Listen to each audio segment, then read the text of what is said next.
내 아들한테서도 내가 의미 있는 사람이 되고 내 며느리한테서도 내가 굉장히 의미 있는 사람이 돼서 너희들 사이에 나 없으면 너희들 큰일 난다. 당신이 자리를 꿰차고 앉는 형국인 거예요. 이거는 지금 잘못 가고 계시는 거예요.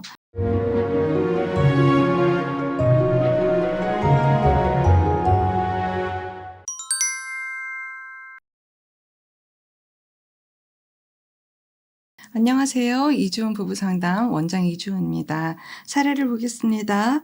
신랑은 제 말을 들을 태도가 없습니다. 무조건 어머니만 옹호하고 말문을 막게 하면 이야기할 수도 없어요. 제가 말하면 무참하게 무시하고 그래도 다행인 것은 어머님이 제 마음을 이해해 주십니다. 가끔 아이와 저와 유대감이 적어져서 슬퍼지기도 하고 내가 왜 돈을 버나 싶어요. 시어머님과 신랑은 아이 앞날을 위해 돈 버는 것이 중요하다고 하지만 전 아이와의 시간이 중요하다 싶습니다. 라고 글을 주셨어요.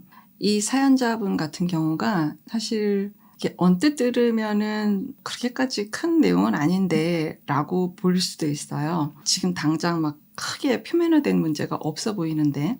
근데 저는 사실 이것만큼 심각한 사례가 없다고 생각이 들기도 해요. 물론 되게 조심스러워요. 지금 사연자분을 직접 뵙고 말씀드리는 게 아니라서. 그렇지만 많은 상담을 해왔던 제 입장에서는 이 사연 굉장히 심각한 사연이에요.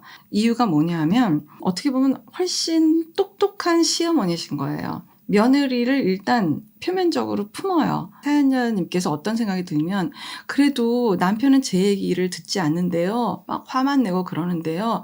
오히려 시어머니는 저를 제 마음을 이해를 해주세요. 무슨 소리예요? 시어머니께서 어쨌든 다독다독 해주신다라는 거죠. 그러면서 뭐 하고 계시는 거죠? 내 아들을 남편 삼고 내가 내 아들하고 정서적 파트너가 되고 내 손자를 또 다른 자식 삼아서 이렇게 관계가 제대로 가정이 되고요.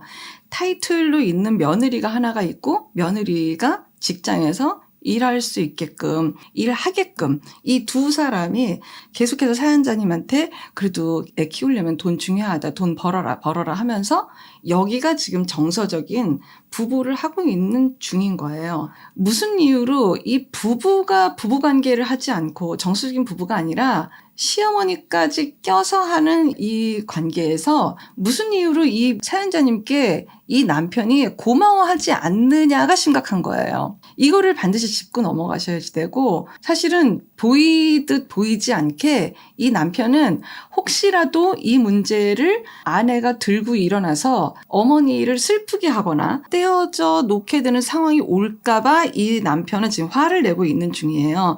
절대 부인 말 듣지 않고요. 부인이 어떤 이야기를 해도 어머니를 옹호하고 부인의 말문을 막는다라는 거는 이 사람 굉장히 지금 두려움이 크다라는 거예요. 혹시라도 어머니 니즈를 못 맞출까 봐에 대한 두려움이 이 남편이 굉장히 크다라는 것이 저는 느껴져요. 세상 없어도 어머니 관련된 이야기라든지 우리가 왜 부부 중심이 아니냐라는 이런 비슷한 소리가 나오는 거가 이 남편분은 현기증 날 거예요. 두려울 거예요. 걱정스럽고 너무너무 싫을 거예요.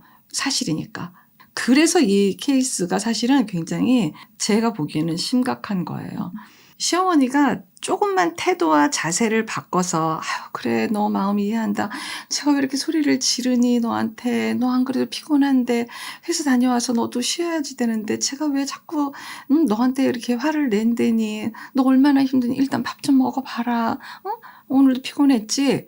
딱 태도만 바꿔서 이 젊은 자녀 부부한테 너무 존재감 있게 이 자리를 지금 꿰차고 지금 들어와서 있는 경우인 거거든요. 나쁘게 얘기하면요. 아들하고 같이 시어머니가 정서적 부부가 되면서 돈 벌게 하는 거예요. 며느리한테 돈 벌게 하는 거예요. 그래서 이 시어머니가 내 아들한테서도 내가 의미 있는 사람이 되고 내 며느리한테서도 내가 굉장히 의미 있는 사람이 돼서 너희들 사이에 나 없으면 너희들 큰일 난다가 지금 시간이 가면 갈수록 당신이 자리를 꿰차고 앉는 형국인 거예요. 이거 지금 부부 정신 차리셔야지 되고요. 이거는 지금 잘못 가고 계시는 거예요. 시어머니가 됐든 장모님이 되셨던 같이 함께 살 수 있어요. 필요에 의해서. 그러면 그게 누구였던 간에 서로 같이 어쨌든 부부에 대한 대한 내용은 분명히 살아있어야지 되는 거예요. 부부라는 우리의 정체성은 살아있어야 됩니다. 그거를 지금 말씀드리고 있는 거예요. 그래서 적어도 이 사연자분은요, 브레이크를 거셔야지 돼요. 당신이 시어머니 이야기만 나오면 시어머니 옹호를 하고 이렇게 난리를 치고 예민하고 민감해지는 게 당신 그게 두려움이라는 걸 내가 오늘 이 영상을 통해서 내가 알았다. 당신 이 영상 봐라. 그리고 난 다음에 나랑 얘기를 좀 해보자. 이렇게 브레이크를 걸고 내 위치와 내 자리는 분명히 찾아가셔야 돼요. 그리고 시어머니가 나를 위로하는 거를 위로로 받으시면 안 돼요. 저희 부부 관계에서 좀 비켜 나와 주셨으면 좋겠어요. 남편하고 이 문제는 해결해야 되는 것 같습니다. 어머니가 저를 위로해 주시는 거는 알겠지만 저한테 위로가 전혀 되지는 않아요. 저한테 위로는 남편만 됩니다. 일단 남편하고 저는 이야기를 해야 될 것 같아요. 뭐 이런 남편하고 이야기를 하는 거, 직면을 하고 남편하고 대화하시는 거를 사실은 꼭 반드시 해서 사연자분의 위치와 사연자분의 존재감을 반드시 찾으셔야 된다고 저는 생각합니다. 언뜻 보면은 사연자분이 버시는 돈이 이 댁이 굉장히 꽤 중요한가 봐요. 경제적인 위치가 있거든요. 그러니까 그거를 포기하시지는 마세요. 지금 시어머니를 껴서 결혼 생활을 지금 해주고 있는 거에 대해서 남편도 그렇고 시어머니도 이 사연자분한테 매우 매우 많이 고마워하셔야지 돼요. 실제 그건 굉장히 고마운 거예요. 그런데 그렇게 하지 않고 그것을 마치 당연한 것처럼 이렇게 여기고 있는 거는 그거는 분명히 아내를 굉장히 슬프게 하고 있고 아내를 되게 무기력하게 만드는 그런 결과예요. 자녀한테 전혀 좋지 않습니다.